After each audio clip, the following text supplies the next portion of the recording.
Hello again, this is Lila in Hawaii. I finished the second bag and I'm just putting on the cord handle. I've put one side on and I'll put the other side on in a minute. I was just going to show you a few of the little tricks and parts that I use. This one I put a fringe on the bottom, but I did do it the same way. I laid it on top like so at the back and then whip stitched it around. And I whip stitched it from one side down to the point and repeated that on the other side. There's a little bit of ribbon work here, just a little bit, some leaves and a stem and some berries. Here I've made a rustic flower by just layering some trims and putting a button that coordinates right in the center.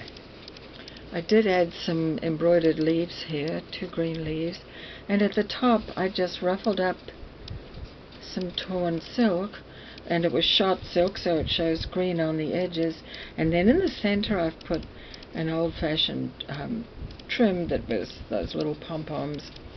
It was very old, so it was kind of tricky to work with. When I had finished all that, of course I lined it, and then I stitched up the lining, the hole in the lining, and I also sewed right around the top. I did that on the other bag too. I sewed right around the top, and that sort of helps keep the lining in place. So now the last part of this is to sew the other side, the strap I mean. So I've already got this threaded, and I've poked the needle through the strap right there. So that gives me a start, and I pop it inside on this side here.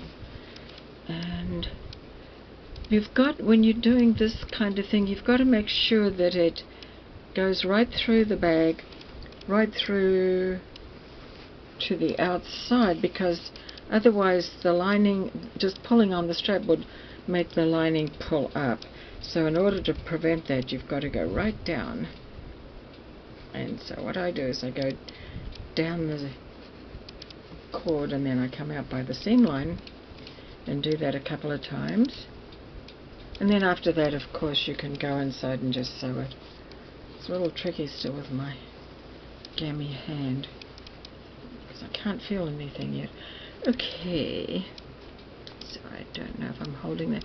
I have put some sellotape on the ends. I always do that to stop it fraying, and if it's a little bit too long, well then I'll trim that later. So this is pretty much it. I always use double strand of thread, not on the end, and then to finish it off I just poke it through somewhere like so and cut the thread.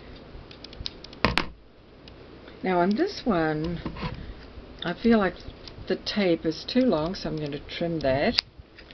Let me see the other side. I've already trimmed the other side.